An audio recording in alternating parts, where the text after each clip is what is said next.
Hello bachcho, let's read this question. The question says reaction intermediates.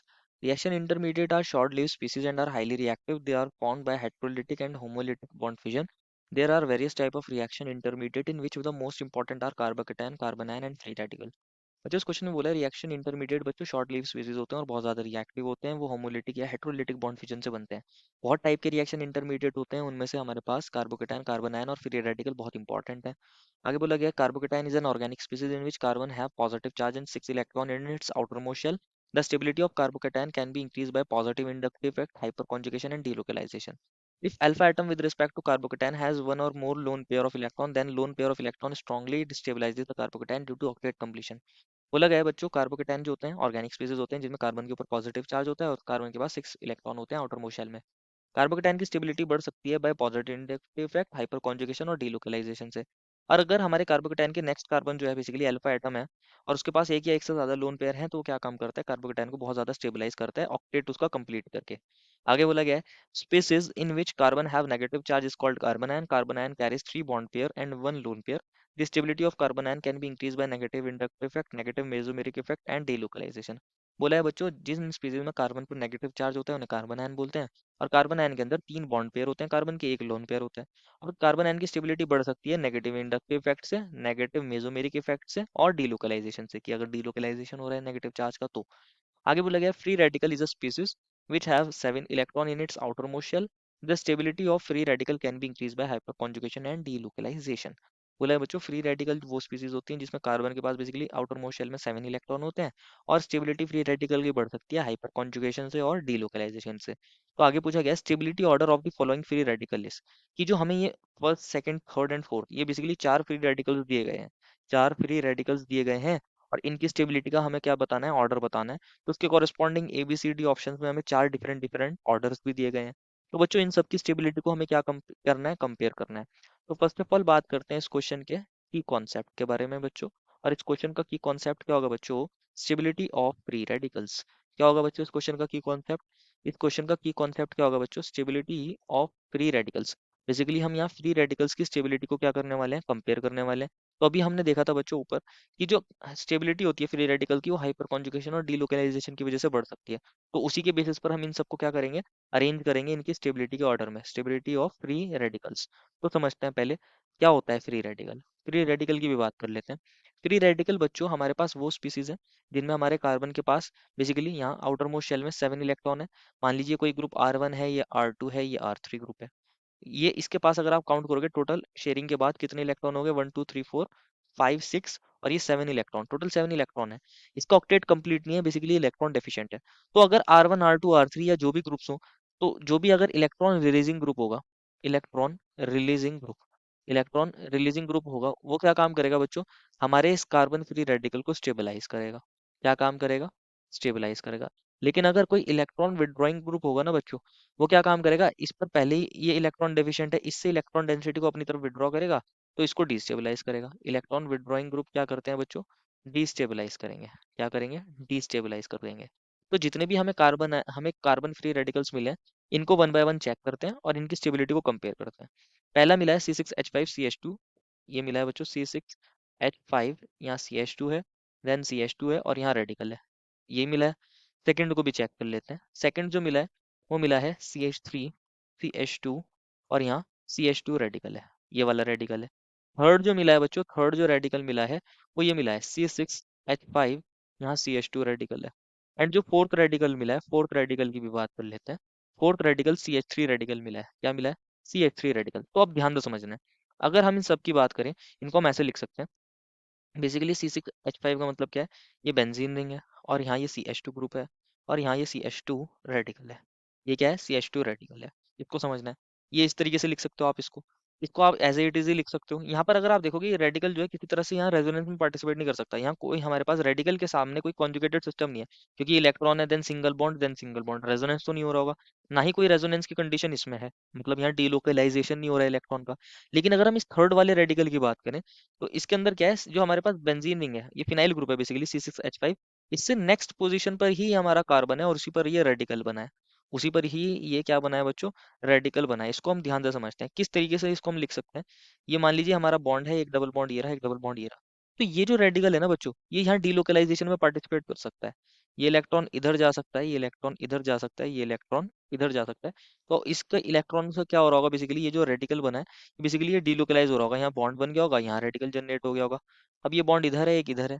अब ये electron इधर जाए, एक इलेक्ट्रॉन यहाँ है तो यहाँ बॉन्ड आ जाएगा, और एक इलेक्ट्रॉन यहाँ है तो इस पैरा पोजिशन पर ये रेडिकल जनरेट हो जाएगा। ये रेडिकल यहाँ बॉन्ड बन गया, ये डबल बॉन्ड था ही, डबल बॉन्ड CH2। अब ये इलेक्ट्रॉन यहाँ जा सकता है, एक इलेक्ट्रॉन यहाँ आ सकता है इस कार्बन पर, एक इलेक्ट्रॉन यहाँ जा सकता है। तो इस तरीके से हम इसके रेजोनेटिंग स्ट्रक्चर बना रहे हैं। ये डबल बॉन्ड, ये रेडिकल, और यहाँ ये double bond CH2। And last में क्या हो सकता है, अगेन इसको ऐसे लिख सकते हो आप, एक इलेक्ट्रॉन यहाँ पर जाए, ये इलेक्ट्रॉन यहाँ पर आए, बॉन्ड बन जाएगा, ये इलेक्ट्रॉन वापस इस कार्बन पर चला जाएगा, तो यहाँ अगेन CH2 रेडिकल बन जाएगा, और यहाँ डबल बॉन्ड कुछ इस तरीके से बन गया होगा। ये था, ये था। तो यहाँ पर क्या हो रहा है, रेजोनेंस, रेजोनेंस हो रहा है। और ये जो रेडिकल बना है, बेसिकली ये डीलोकलाइज हो रहा है, डीलोकलाइजेशन हो रहा है इस रेडिकल का। इस वजह से ये बहुत ज्यादा स्टेबलाइज हो जाता है। कैसा हो जाता है, बहुत ज्यादा स्टेबलाइज हो जाता है। एंड अगर फोर्थ की बात करें तो यहाँ क्या है, कार्बन से 3 हाइड्रोजन अटैच है, यहाँ कोई भी हमारे पास डीलोकलाइजेशन नहीं हो रहा। तो फर्स्ट सेकंड थर्ड फोर्थ में, थर्ड हमारे पास जो हमारा थर्ड है, उसी के अंदर सबसे ज्यादा क्या हो रहा है, डीलोकलाइजेशन हो रहा है। तो अगर हम स्टेबिलिटी की बात करें, अगर हम स्टेबिलिटी के ऑर्डर की बात करें, तो थर्ड जो होगा बच्चों, फर्स्ट सेकंड थर्ड फोर्थ में सबसे ज्यादा स्टेबल होगा। फर्स्ट सेकंड फोर्थ जो है उससे कम स्टेबल होंगे, क्योंकि यहाँ डीलोकलाइजेशन नहीं हो रहा। अब फर्स्ट सेकंड फोर्थ के अंदर भी समझना है। एक हम उससे पहले एक फिनोमिना को समझ लेते हैं, हाइपर कॉन्जुगेशन। एक फिनोमिना को समझ लेते हैं, हाइपर कॉन्जुगेशन, देन हम फर्स्ट सेकंड एंड फोर्थ को भी क्या करेंगे, समझ पाएंगे इजीली।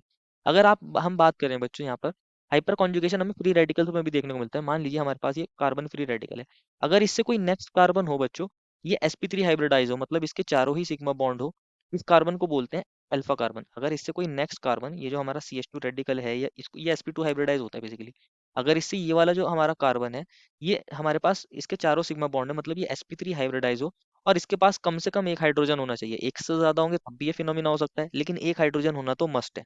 तो यहाँ पर हाइपर कॉन्जुगेशन देखने को मिलता है। पर हाइपर कॉन्जुगेशन में क्या देखने को मिलता है, ये इलेक्ट्रॉन यहाँ जाता है, ये इलेक्ट्रॉन यहाँ जाता है, ये इलेक्ट्रॉन यहाँ जाता है। तो यहाँ इसका हम इस तरीके से हाइपर कॉन्जुगेटेड स्ट्रक्चर बना सकते हैं। यहाँ पर ये डबल बॉन्ड बन गया होगा, CH2, और यहाँ पर H रेडिकल बन गया होगा। अगेन ये इलेक्ट्रॉन यहाँ जा सकता है, ये इलेक्ट्रॉन यहाँ आ सकता है, ये अगेन इलेक्ट्रॉन यहाँ आ सकता है, तो अगेन हमें फर्स्ट स्ट्रक्चर मिल जाएगा। तो बेसिकली ये इस हाइड्रोजन को बोलते हैं अल्फा हाइड्रोजन। और अगर आप चेक करोगे, यहाँ 3 अल्फा हाइड्रोजन है, यहाँ पर एक ये वाला अल्फा हाइड्रोजन है, एक ये वाला था ही, और एक ये वाला है, टोटल 3 अल्फा हाइड्रोजन है। तो तीनों अल्फा हाइड्रोजन इस तरीके से दिखा सकते हैं यहाँ पर। तीनों अल्फा हाइड्रोजन यहाँ पर क्या दिखा सकते हैं, हाइपर कॉन्जुगेशन दिखा सकते हैं। क्योंकि जितने ज्यादा अल्फा हाइड्रोजन होंगे, उतने ज्यादा क्या होगा, हाइपर कॉन्जुगेशन। ये इलेक्ट्रॉन यहाँ है, ये इलेक्ट्रॉन यहाँ जाए, और यहाँ जो इलेक्ट्रॉन था बेसिकली, वो इलेक्ट्रॉन यहाँ है। तो इस तरीके से आप दिखा सकते हो, ये बन जाएगा C डबल बॉन्ड CH2, और यहाँ पर ये H रेडिकल बन गया होगा। यहाँ इससे ये हाइड्रोजन अटैच था, एक हाइड्रोजन ये अटैच था। आप इसको अगेन दिखा सकते हो किस तरीके से, जो हमारा थर्ड जो हाइड्रोजन था, इसको दिखा सकते हो आप बेसिकली। जो हमारे पास ये थर्ड वाला हाइड्रोजन था, यहाँ ये इलेक्ट्रॉन था, ये इलेक्ट्रॉन बच्चों यहाँ जा सकता था, ये इलेक्ट्रॉन यहाँ जा सकता था, ये इलेक्ट्रॉन यहाँ जा सकता था। तो आप इसको इस तरीके से दिखा सकते हो, यहाँ H रेडिकल बनेगा, यहाँ ये C है, ये H है, ये H है, और ये डबल बॉन्ड CH2। तो इस तरीके से हाइपर कॉन्जुगेशन हो रहा है। जितने ज्यादा अल्फा हाइड्रोजन, उतना ज्यादा हाइड्रो हमारे पास हाइपर कॉन्जुगेशन। ये नंबर ऑफ अल्फा हाइड्रोजन पर डिपेंड करता है, और जितना ज्यादा हाइपर कॉन्जुगेशन होगा, उतनी ज्यादा स्टेबिलिटी। तो अब आप चेक करो, आप देखोगे यहाँ ये हमारे पास CH3 रेडिकल है, इसमें कोई इससे नेक्स्ट कार्बन नहीं है, इससे कोई नेक्स्ट कार्बन है ही नहीं, तीनों हाइड्रोजन है, इसमें तो नो हाइपर कॉन्जुगेशन, इसमें कोई हाइपर कॉन्जुगेशन नहीं होगा, हाइपर कॉन्जुगेशन नहीं होगा। अब हम फर्स्ट सेकंड एंड फोर्थ को कंपेयर कर रहे हैं, थर्ड तो सबसे ज्यादा स्टेबल है, क्योंकि उसके अंदर हमारे पास डीलोकलाइजेशन हो रहा है, रेजोनेंस हो रहा है, रेजोनेंस की वजह से ज्यादा स्टेबिलिटी आती है। अब फर्स्ट सेकंड और फोर्थ को चेक करना है। अगर आप सेकंड में चेक करोगे, तो जो हमारा कार्बन है, इससे जो नेक्स्ट कार्बन है, इसके पास 2 अल्फा हाइड्रोजन है, तो यहाँ 2 अल्फा हाइड्रोजन की वजह से हाइपर कॉन्जुगेशन होगा। और अगर आप इसमें चेक करोगे, ये जो कार्बन है हमारे पास, इससे नेक्स्ट कार्बन है, ये sp3 हाइब्रिडाइज है बेसिकली, और इसमें भी इसके पास कितने हाइड्रोजन है, 2 अल्फा हाइड्रोजन। तो इसमें और इसमें दोनों में हाइपर कॉन्जुगेशन होगा, लेकिन दो दो हाइड्रोजन की वजह से। तो हम बोल सकते हैं, क्योंकि इनमें हाइपर कॉन्जुगेशन हो रहा है फर्स्ट और सेकंड में, तो ये ज्यादा स्टेबल होंगे किससे बच्चों, फोर्थ से। दैट मीन्स फोर्थ हमारा लीस्ट स्टेबल हो गया, और हमारे पास थर्ड सबसे ज्यादा स्टेबल था। अब हम क्या कर सकते हैं, फर्स्ट और हमारे पास जो ये सेकंड है, इनको कंपेयर करना है। इनमें हाइपर कॉन्जुगेशन भी बराबर का हो रहा है, डीलोकलाइजेशन हो नहीं रहा किसी तरीके का, मतलब हमारे पास ड्यू टू रेजोनेंस, रेजोनेंस की वजह से डीलोकलाइजेशन हो नहीं रहा।